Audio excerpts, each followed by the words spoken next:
Let's compare people's reactions to cases of bias attributed to humans or machines. Today, we will look at bias in college admissions, police enforcement, salaries, counseling, and human resources. In these scenarios, humans or algorithms are either the source of bias or the ones helping reduce it.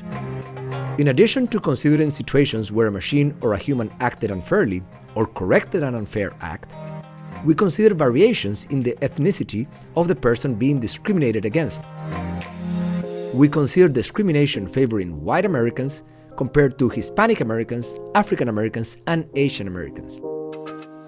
In total, we consider a total of 24 possible scenarios and 48 conditions. These are the scenarios we consider in this section. Human resource screening.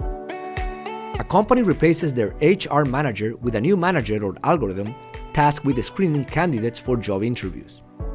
In their fair treatment, we told subjects that an audit revealed that the new manager or algorithm never selects Hispanic, African American, or Asian candidates, even when they have the same qualifications as other candidates. In the fair treatment, we told subjects that an audit revealed that the new manager or algorithm produces a fair process for Hispanic, African American, or Asian candidates which were discriminated against by the previous system. Next, consider this college admissions scenario. To improve their admissions process, a university hires a new recruiter or algorithm to evaluate the grades, test scores, and recommendation letters of applicants. In the unfair treatment, an audit reveals that the new recruiter or algorithm is biased against Hispanic, African American, or Asian applicants. In the fair treatment, an audit reveals that the new recruiter or algorithm is fair to Hispanic, African American, or Asian applicants who were discriminated against by the previous system. Next, we consider a similar scenario involving salary increases. A financial company hires a new manager or algorithm to decide the yearly salary increases of its employees. In the unfair treatment, an audit reveals that the new manager or algorithm consistently gives lower raises to Hispanic, African American, or Asian employees, even when they're equal to other employees. In the fair treatment, an audit reveals that the new manager or algorithm is fair to Hispanic, African American, or Asian employees who were being discriminated against by the previous process. Finally, we consider a policing scenario. The police commissioner of a major city deploys a new squad of police officers or police robots in a high-crime neighborhood. In the unfair treatment, an audit reveals that the new squad has been detaining a disproportionately large percentage of innocent Hispanics, African Americans, or Asians.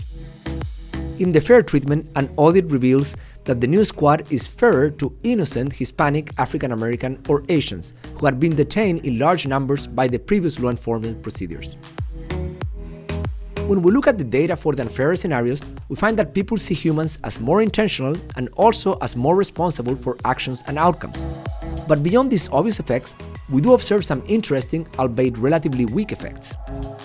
Unlike in most previous cases, moral judgments are not favorable to humans.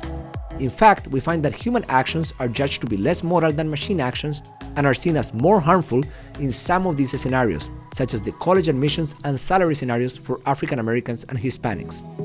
This provides additional evidence supporting the idea that reactions to machine actions are not simply the result of a generalized bias against machines, since the magnitude of these biases changes with the scenario's context and moral dimensions.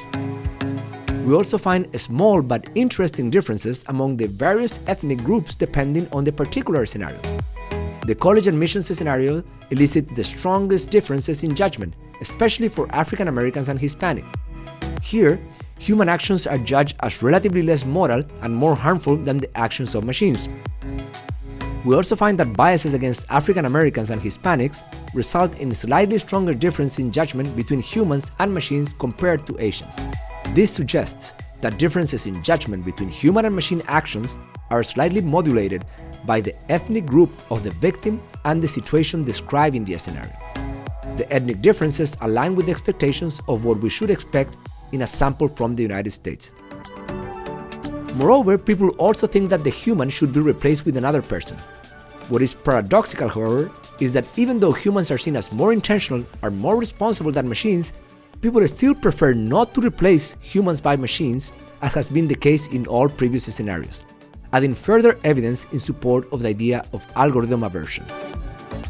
We also look at the scenarios where discrimination was corrected.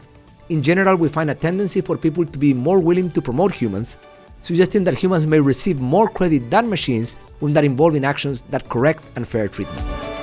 For the most part, we don't find strong differences in judgment except for the policing scenario, where the actions of humans are judged as much better than those of machines across several dimensions.